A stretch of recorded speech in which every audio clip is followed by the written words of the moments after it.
Alright, let me explain. I was going on the old timeline, and between, my Sonic, my Dragon Ball Z edits, a random video popped up, and it was this one, and it got my attention. Not for the reason you think. Get your mind together.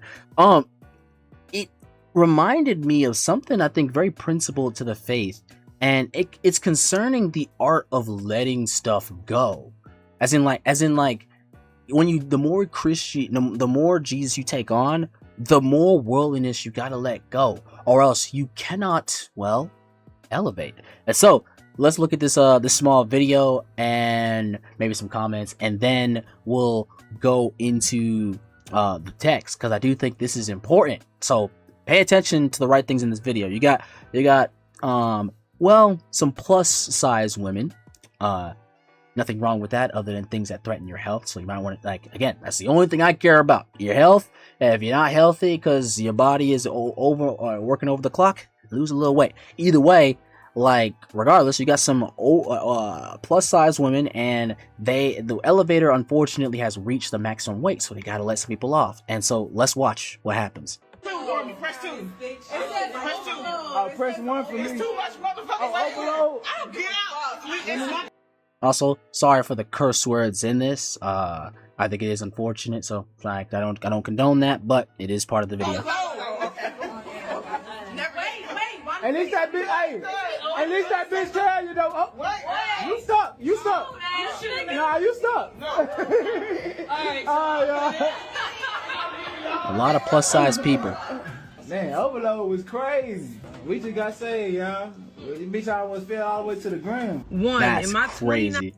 All right, and so let's see what she says about this. Years of living, I've never seen an elevator say overloaded. I mean, of course Me neither. possible because every elevator has a maximum weight, but I just never seen it. 2, one of them said, "I don't give a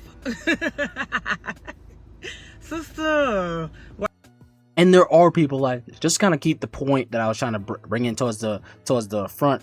They're you can treat your faith like that, right? The elevator would not move until people had to get off, and we think of our lives as something that we can try to play both ways sometimes, and the problem is it's impossible. And so again, just playing into that narrative of the idea that just because you don't care doesn't mean the elevator is going to move, and so too your faith.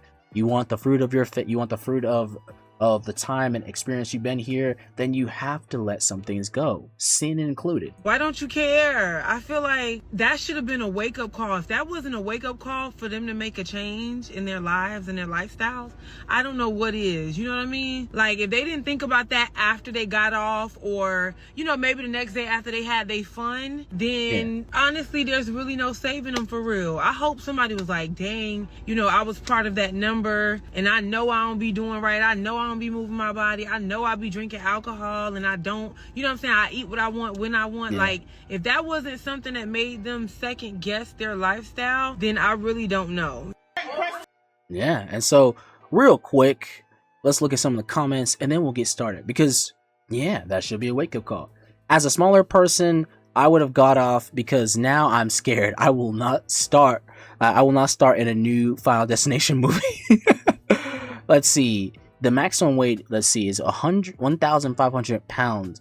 Oh no, the 1,500 pound friend group is blasphemy. I guess that is kind of crazy if it's only a few of you. Like, if it's like 10 of you, then maybe okay, cool, the weight's distributed. But like only 4 of you, you might want to be careful. I have never seen the elevator say overload ever, but if all of those heavy lifters came off of that elevator once they got back on, the elevator is going to do the same thing too. That is true. After a few got off, I thought it was gonna shoot up like a slingshot. Y'all are terrible. One last one. I would have been the first off the elevator taking the steps. And so right off the bat, it should be a wake-up call. Because one thing I think is important, just concern the whole point of this video, is that yes, just like that elevator, if you don't if you don't change certain things, you're going to stay exactly where you are. And it's not God's fault, it's your fault. For the Bible says this about us concerning individuals who kind of want to do this tug of war with God. God, you can have this part of my life, but this part I'm going to just keep the way it is. Isaiah chapter 45 verse 9 says this: woe to him who strives with him who formed him. AKA, it is a sad state to be in when you want to be against the person who created you. A pot among earthen pots. Does the clay say to him who forms it, what are you making? Or your work has no handles? Meaning, do you, are you worthy of having a valid critique with the one who knows you better than you? And so that's kind of the mindset that I'm at. And dare I say, we all should be at when it comes to serving God. You can't serve him partly, you got to serve him wholly. And that is when your life will begin to change, whether outside or, more importantly, inward. And so God has a response for people like this, who want to play at tug of war. He says in Revelation chapter 3 verse 16, so because you are lukewarm and neither hot nor cold, I will spit you out of my mouth. In other words, God said, you want it your way, have it your way, but I'm not going to play these games with you. And I think we got to recognize that, because again, that's the not moving stage. You want to progress, you want to grow, but you're not moving. Well, it's because God spit you out of his mouth. He said, I've washed my hands with this. And that's not what we want to be. We want the opposite. We want to be holistic, which looks like this. In Luke chapter 9, verses 23, Jesus gives out this beautiful command highlighting what actual, genuine, full service looks like. And he says to all, if anyone would come to me, let him deny himself and take up his cross daily and follow me. So notice this. Jesus highlights here that what it means to be enamored by him and love him and want to follow him means having to let go of, deny, restrain, stop yourself. There are things you do that God does not agree with, and he wants you to take an axe to that thing and say, no, we're stopping right here. Deny yourself, restrict yourself, and take up his cross. So stop something, start something. Stop yourself, take on him. And obviously the cross doesn't need any further explanations, but naturally, for those who don't know, Jesus walked a long path with his cross over his shoulders before they hung him on it like laundry. And so the idea of taking on one's cross, given that he is an offering for others, a sacrifice, naturally we are called to be that on behalf of our fellow man, on behalf of God. Paul talks about being living sacrifices acceptable to God, but also for the sake of him, because we love him. And so then with this preparation, you are now allowed to follow him. You gotta stop something, start something, and then begin to follow his lead. And so on top of that, speaking of living sacrifice, Paul, shout out to Romans chapter 12, verses 1-2, a living sacrifice. I appeal to you, therefore, brothers, by the mercies of God, to present your bodies as a living sacrifice. What does it mean to be living sacrifice? Holy and acceptable to God, which is your spiritual worship. And so, you ever heard that term, spiritual worship? How do you worship with your spirit? How do you become a spiritual person? It's when you are, let me get this right. Let me slow down. It's when you, the individual, takes God seriously, and following him becomes your lifestyle. Following him becomes your mindset. Following him becomes your desires and your goals. Paul said something about a race that he's running to win. And this race is to be fully matured in pleasing God in all manners of living. Thoughts, heart, actions, conduct, interactions with people, service. It all counts. That is your truest worship, is what Paul is saying. And so verse 2 comes around and says, do not be conformed to this world. So again, that language of you gotta let certain things go.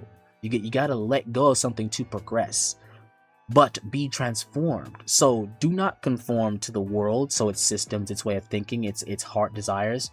You have to be transformed by the renewal of your mind, that by testing you may discern what is the will of God and what is good and acceptable and perfect. Now then, all this basically means, in a short way, Psalms Psalm 37 verse 5 makes it very plain. Commit your way to God, trust in him, and he will act. It's very simple. You know how he makes it. You know, if you commit to something, this means you're all in. There is no eggs in a few baskets. It's all in. If I lose, I lose with nothing left. So commit your way to God. That is what it means to trust in him, and that is when he can act upon you. So very powerful language. And that's a beautiful way to end off this video. That's the last verse we have. And so what do you guys think? Do you think we need to change holistically, or do you think nah, God's gonna be okay as long as we put, you know, give him the 60 and we keep our 40 instead of just giving him 100? Either way, I think this is a good example of just how, again, you want to elevate, which means you have to let certain things go. Not just be in the right position, but also let things be out of your position. Separate yourself from some things. And so with that being said, good video, good message towards the end. I actually wasn't expecting that. And yeah, good video. Let me know what you guys think in the comments. You think I hit the nail on the head? Do you think nah, what you talking about? Either way, God bless and stay blessed, and see you guys in the next one. Take care. Peace.